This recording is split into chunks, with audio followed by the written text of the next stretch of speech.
नमस्कार, जय हिंद, वंदे मातरम। दोस्तों, स्वागत है आप सभी का आपके अपने चैनल बीएससी एम बस शिवम में।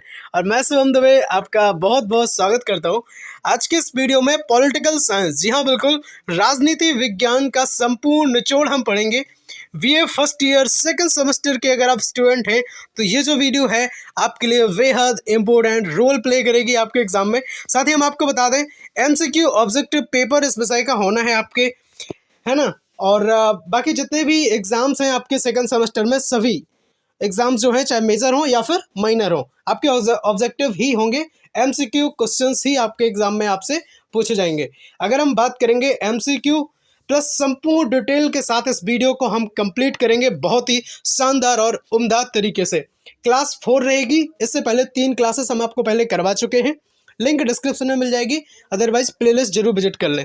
केवल पॉलिटिकल साइंस ही नहीं, है ना, बहुत सारे सब्जेक्ट की क्लास जो है हम आपको प्रोवाइड करवाते हैं और पूरी यूट्यूब पर सबसे बेस्ट तरीके से पढ़ाने की गारंटी रहती है। नंबर 1 ये रहा आपकी स्क्रीन पर, राष्ट्रीय आपात का प्रावधान संविधान के अनुच्छेद डैश डैश डैश में है। किस में है भाई? तो 352 में मिलेगा। इस क्वेश्चन का ऑप्शन नंबर 3 हो जाएगा राइट। पूरे ऑप्शन हम नहीं पढ़ रहे हैं, हम सोचेंगे वीडियो जल्दी कंप्लीट हो जाए, सारी चीज़ों को आप की पॉइंट के जरिए समझ जाएं, है ना। डिटेल्स भी हम पढ़ेंगे, पूरी यूट्यूब पर सबसे शानदार और बेस्ट जो है कंटेंट अपना रहता है। बात करेंगे राष्ट्रीय आपात, राष्ट्रपति शासन, वित्तीय आपात की, तो आप याद कर लें 352, 356, 360। तो 352 की अगर हम बात करेंगे तो राष्ट्रीय आपात, 356 की बात करेंगे तो राष्ट्रपति शासन, और 360 की अगर हम बात करेंगे तो वित्तीय आपात, है ना। बहुत अच्छे से स्क्रीनशॉट जो भी आपको लेना हो आप ले लें, अपने माइंड में सेट जरूर कर लें, ठीक है। देखो अब यहाँ से अगर क्वेश्चन बनेगा तो नहीं जाएगा। राष्ट्रपति शासन पहली बार जो है कब लगा था, आपसे अगर पूछ ले तो बता देना 1951 में लगा था, 1951 में, ठीक है। अब अगर आपसे पूछे कहाँ लगा था तो कह देना पंजाब में लगा था, है ना। क्यों लगा था तो कहना कांग्रेस में जो है आपसी फूट हो गई थी, उसकी वजह से लगा था, ठीक है। और अगर आपसे पूछ ले तो कहना 20 जून 1951 से लेकर 17 अप्रैल 1952 के बीच जो है लगा था, ठीक है। और अगर आपसे पूछ लें तो कह देना अब तक मणिपुर में सर्वाधिक 10 बार जो है राष्ट्रपति शासन लग चुका है। और यूपी में अगर या पंजाब में पूछ लें कितनी बार लगा तो कह देना 9 बार लगा है। और अगर आपसे इसके बाद पूछ लें कि राष्ट्रपति शासन के बाद पहली बार कौन जो है प्रधानमंत्री बना था तो कह देना मोरारजी देसाई साहब जो है राष्ट्रपति शासन के बाद पीएम बने थे, ठीक है। चलिए देखो ये जो क्वेश्चंस हैं आपके यहाँ तो आपके काम आएंगे ही, साथ ही में अगर आप किसी कंपटीशन एग्जाम्स की भी तैयारी करते हैं, बहुत सारे ऐसे क्वेश्चंस हैं जो आपके एग्जाम में कंपटीशन एग्जाम में भी बन सकते हैं, ठीक है। जैसे ये जो क्वेश्चंस है बिल्कुल की पॉइंट्स हैं यहाँ पे। लाइक जरूर कर सकते हैं आप वीडियो को अगर आपको अच्छा लग रहा है, हेल्पफुल लग रहा है तो। चलिए बात करेंगे अगर प्रश्न नंबर 2 की, किस वर्ष बलवंत राय मेहता समिति द्वारा पंचायती राज के लिए सिफारिश की गई थी? तो आपको बताना है भाई कब की गई थी, 1956 में, 1900 में, 1947 या 1997। तो इस क्वेश्चन का राइट आंसर हो जाएगा 1956, 1956 में। हो सकता है कुछ बच्चों को ये जो वीडियो है थोड़ी सी फास्ट लग रही हो, आप रोक रोक करके वीडियो को लिख लेना, है ना। हम चाहते हैं कि जल्दी चीज़ें कंप्लीट हो जाएं, ठीक है। 1956 की अगर हम बात करें तो बलवंत राय मेहता समिति ने पंचायती राज के लिए सिफारिश करी थी, ठीक है। चलो सर्वप्रथम कहाँ पे, तो भाई राजस्थान में, राजस्थान के नागौर जिले में। कहाँ पे भाई? राजस्थान के नागौर जिले में। कब? तो 2 अक्टूबर 1959 को पंडित जवाहरलाल नेहरू जी द्वारा पंचायती राज की नींव जो है वो रखी गई थी। आपको अच्छे से याद रखना है। और पूरे भारत में कैसी पंचायती राज व्यवस्था है तो कह देना भाई त्रिस्तरीय, है ना, 3 स्तरीय पंचायती राज व्यवस्था है, केवल पश्चिम बंगाल को छोड़कर, है ना। पश्चिम बंगाल में कैसी है तो कह देना 4 स्तरीय पंचायती राज व्यवस्था है, ठीक है। चलिए आशा करता हूँ आप समझ रहे होंगे, चीज़ों को लिखते भी चल रहे होंगे। बात करेंगे अगर प्रश्न नंबर 4 की, माफ करना 3 की, निम्न में से केंद्र राज्य संबंधी आयोग कौन सा है? आपको बताना भी कौन सा केंद्र राज्य संबंधी आयोग है। ए ऑप्शन है आपका नंबर 1 एम पुछी आयोग, नंबर 2 सरकारी आयोग, नंबर 3 एक या दोनों, नंबर 4 की बात करेंगे इनमें से कोई नहीं। तो इस क्वेश्चन का राइट आंसर जो है वो हो जाएगा ऑप्शन नंबर 3 1 व 2। इसका मतलब एम पुछी आयोग और सरकारी आयोग, ये दोनों के दोनों जो आयोग हैं वो आपके केंद्र राज्य संबंधी आयोग हैं, ठीक है। अब एम पुछी आयोग क्या है या सरकारी आयोग क्या है उसके बारे में हम जानकारी ले लेते हैं। सरकारी आयोग की अगर हम बात करेंगे तो गठन जून 1983 में हुआ था और इसकी पहली रिपोर्ट 1988 में सौंपी गई थी। बस इतना सफिशियंट है आपके एग्जाम की दृष्टि से। ठीक है। एम पुछी आयोग की अगर हम बात करेंगे तो ये भी क्या है, सरकारी आयोग ही है। अप्रैल 2007 में इसका गठन हुआ था और पहली रिपोर्ट 2010 में सौंपी गई थी। चीज़ों को आप समझते हुए चल रहे होंगे। बात करेंगे प्रश्न नंबर 4 की, प्रथम लोकसभा अध्यक्ष कौन थे? तो जे बी कृपलानी साहब थे या फिर ओम बिरला साहब थे। नंबर 3 सुमित्रा महाजन जी थी या फिर गणेश मावलंकर साहब थे। तो ऑप्शन नंबर 4 की हम बात करेंगे तो ये हो जाएगा बिल्कुल राइट, और गणेश मावलंकर साहब प्रथम लोकसभा अध्यक्ष थे। ठीक है। थोड़ी सी जानकारी और ले लेते हैं हम। लोकसभा अध्यक्ष सदस्यों का जो कार्यकाल है वो कितने वर्षों का होता है? तो कह देना भाई 5 वर्षों का होता है। और अगर आपसे कोई आयु सीमा पूछ रहे तो कह देना 25 वर्ष से जो है वो आयु कम नहीं होने चाहिए, है ना। शेयर जरूर कर देना वीडियो को अगर आपको अच्छा लग रहा है, हेल्पफुल लग रहा है। बात करेंगे प्रश्न नंबर 5 की। बहुत शानदार और फटाफट हमने क्या किया है, 4 क्वेश्चंस को बहुत ही उम्दा तरीके से कंप्लीट कर लिया है। बात करेंगे प्रश्न नंबर 5 की। राष्ट्रपति राज्यसभा में कितने सदस्यों को मनोनीत करता है ना, कितने सदस्यों को मनोनीत करता है? ऑप्शन नंबर 1 की बात होगी, क्या 2 सदस्यों को करता है, 10 को, 12 को या फिर 21 को? तो इस क्वेश्चन का राइट आंसर जो है वो हो जाएगा 12। ऑप्शन नंबर 3 बिल्कुल सही। राष्ट्रपति राज्यसभा में 12 सदस्यों को मनोनीत करता है, जबकि लोकसभा में 2 सदस्यों को मनोनीत करता है ना। अब 3 जो क्लासेस हम आपको इससे पहले प्रोवाइड करवा चुके हैं, आप वो भी देख लेना। बहुत अच्छे और उम्दा तरीके से हमने चीज़ें कंप्लीट करवाई थी। जो पहले हमने क्लास इसकी दी थी आपको पॉलिटिकल साइंस की, तो उसमें क्या हुआ था कि आपको 1 यूनिट हमने कंप्लीट करवा दी थी, है ना।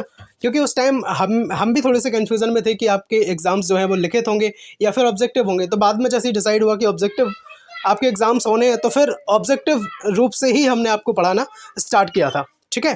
और बाकी जितनी भी सारी चीज़ें हैं बहुत अच्छे से उम्दा तरीके से हम लोग कंप्लीट कर भी रहे हैं और आगे भी करते रहेंगे। बात करेंगे कुछ फैक्ट्स जो है हम जान लेते हैं। राज्यसभा में सदस्यों की अधिकतम संख्या जो है वो कितनी हो सकती है? तो कह देना भाई 250 हो सकती है। वेरी वेरी इंपॉर्टेंट रहेगा, एक क्वेश्चन पूछने का काफ़ी ज़्यादा चांसेस इसके रहते हैं। संसद जो है वो किन को मिलाकर बनती है? क्या लोकसभा राज्यसभा को मिलाने से संसद कंप्लीट हो जाती है? तो कहना नहीं होती है भाई, है ना।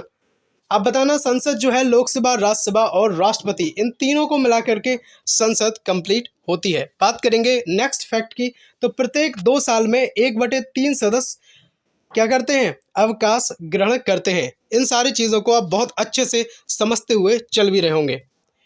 ठीक है। बात करेंगे नेक्स्ट फैक्ट की। तो आयु सीमा 30 वर्ष से कम नहीं होनी चाहिए, है ना। बहुत अच्छे से सारी चीज़ों को अपनी कॉपी में नोट करते आप चलेंगे। हमें बेहद खुशी होगी, है ना, जब आप एग्ज़ाम में बहुत अच्छे से सारी चीज़ों को करके आएंगे वहाँ पे। बात करेंगे प्रश्न नंबर 6 की। भारत के प्रथम उपराष्ट्रपति साहब कौन थे? तो डॉक्टर एस राधाकृष्णन की बात होती है। तो ये जो है भारत के प्रथम उपराष्ट्रपति थे। बात करेंगे प्रश्न नंबर 7 की, है ना। उम्मीद करता हूँ आप और आपका परिवार बेहद उम्दा होगा, है ना। आप पढ़ाई भी बहुत अच्छे से और बेहतरीन ढंग से कर रहे होंगे, क्योंकि हमें पूरा विश्वास है कि आप बहुत अच्छे स्टूडेंट हैं, ब्रिलियंट स्टूडेंट हैं। सारी चीज़ों को आप समझेंगे, है ना। अपने फ्यूचर की आपको चिंता जरूर होगी। टेंशन्स फ्यूचर की रखना बहुत अच्छी बात है, क्योंकि कहीं ना कहीं आप अपने फ्यूचर की जब टेंशन्स रखते हैं, अपने माइंड में चीज़ों को रखते हैं, तो आप अपने बिल्कुल जो आपका फ्यूचर है उसकी तरफ बढ़ते जाते हैं, अग्रसर रहते हैं, है ना। अपने आप में दोस्तों इम्प्रूव करना आपको बेहद ज़रूरी है। इम्प्रूवमेंट खुद में ज़रूर करते रहें। बिल्कुल ऐसा कोई दिन ना निकलना चाहिए जिस दिन आप नई चीज़, नई बातें ना सीखो, है ना। कुछ ना कुछ ज़रूर सीखते रहना चाहिए। अपने आप पे कभी फुल स्टॉप नहीं लगाना है आपको, है ना। बात करेंगे प्रश्न नंबर 7 की। अनुच्छेद 52 में प्रावधान है। जी हाँ, बिल्कुल। किसका प्रावधान है आपको बताना है। तो राष्ट्रपति की बात होती है। ऑप्शन नंबर 1 इसका सही हो जाएगा। राष्ट्रपति की नियुक्ति का प्रावधान है अनुच्छेद 52 में। अब आप कह रहे होंगे सर प्रधानमंत्री का, उपराष्ट्रपति का और राज्यपाल का भी बता दीजिए। तो देखो नीचे लिखा है हमने कुछ महत्वपूर्ण अनुच्छेद, है ना, किसकी नियुक्ति के संबंध में? ये प्रधानमंत्री की नियुक्ति के संबंध में है, अनुच्छेद 74। ठीक है। अगर हम बात करेंगे उपराष्ट्रपति जी की नियुक्ति के संबंध में, तो अनुच्छेद 63 और 64 की बात करें तो राज्यसभा का पदेन सभापति जो है वो उपराष्ट्रपति होता है। अनुच्छेद 64 में ऐसी बात कही गई है। बात करेंगे अगर अनुच्छेद 153 की, तो राज्यपाल की नियुक्ति का है। और अगर अनुच्छेद 163(1) की बात करें तो मुख्यमंत्री की नियुक्ति से संबंधित है।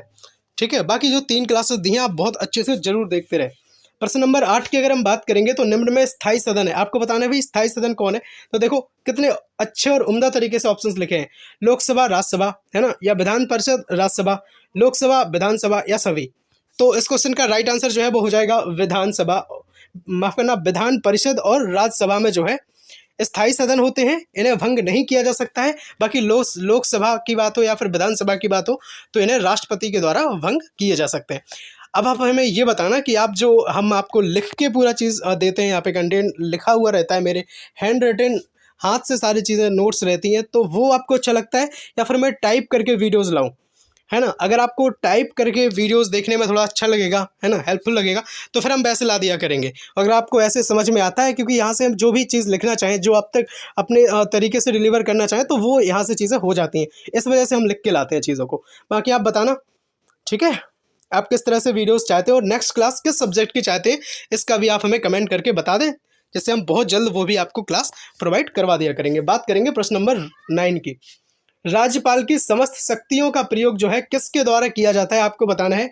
राष्ट्रपति के द्वारा, प्रधानमंत्री के द्वारा, मुख्यमंत्री के द्वारा या फिर उपराष्ट्रपति के द्वारा। पिछली 3 वीडियोस में इस क्वेश्चन का जो है सॉल्यूशन हमने बताया है ना। अगर आप हमें कमेंट करके इस क्वेश्चन का आंसर देते तो हमें बेहद खुशी होगी, है ना, बहुत ज़्यादा खुशी होगी अगर आप कमेंट करके इस क्वेश्चन का आंसर हमें बताएंगे, ठीक है। बाकी लाइक जरूर कर लेना वीडियो को, अगर अच्छा लगा हो, हेल्पफुल लगा हो तो, है ना। शेयर जरूर कर देना और सब्सक्राइब करके आप हमसे जुड़ सकते हैं ऐसे ही वीडियोस पाने के लिए, ठीक है।